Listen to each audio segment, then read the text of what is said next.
పార్వతీపురం మన్యం జిల్లా బీజేపీ జిల్లా అధ్యక్షురాలు ద్వారపరెడ్డి శ్రీనివాసరావు ఆధ్వర్యంలో పార్టీ కార్యాలయం నుంచి ఆర్టీసీ కాంప్లెక్స్ జంక్షన్ వద్దకు ర్యాలీ చేస్తూ జోహార్లు తెలిపారు। ఈ కార్యక్రమంలో ఎస్సీ మోర్చా అధ్యక్షులు అప్పారావు, పార్టీ నాయకులు, కార్యకర్తలు పాల్గొన్నారు। నమస్కారం। ఈ రోజు ఒక బాల్య వయసులో ఉన్నటువంటి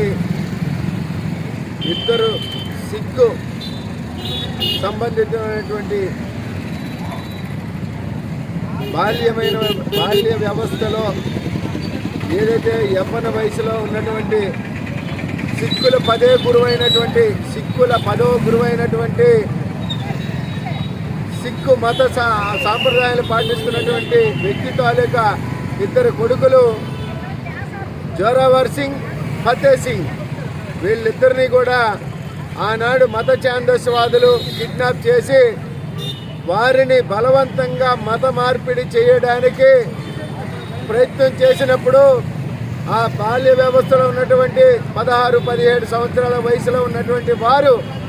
మత మార్పిడికి తిరస్కరించడంతో వాళ్ళని ఏదైతే సిక్కుల మందిరాలు ఉన్నాయో అక్కడి గోడలో మత మార్పిడికి ఒప్పుకోనందున వాళ్ళని సజీవంగానే సమాధి చేసిన దురదృష్టకర సంఘటన ఇదే రోజు డిసెంబర్ 26వ తేదీన ఆనాడు జరిగింది। అయితే ఏదైతే ఆ దుర్దినం ఉందో మత మార్పిడి కోసం తలాంచిన వీరుల రోజున ఈవేళ చనిపోయినందున భారతీయ జనతా పార్టీ నరేంద్ర మోడీ గారి నాయకత్వంలోని ప్రభుత్వం ఈవేళ బాల వీర దివాస్ కింద నిర్ణయించినందున ఆ బాల వీరులకు ప్రాణమైన అర్పించారు, కానీ మతం మార్చుకోలేని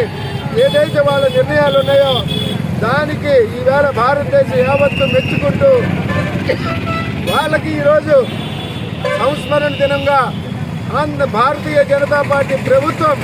బాల వీర దివాస్గా ఈరోజు నిర్ణయించినందున ఈవేళ వారికి నివాళులు అర్పిస్తూ ఎవరైతే ఆ వేళ సజీవ సమాధి కాబట్టారో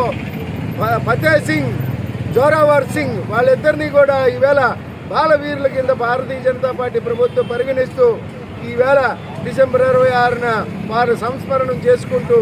వారికి జోహార్లు అర్పించడం జరిగింది।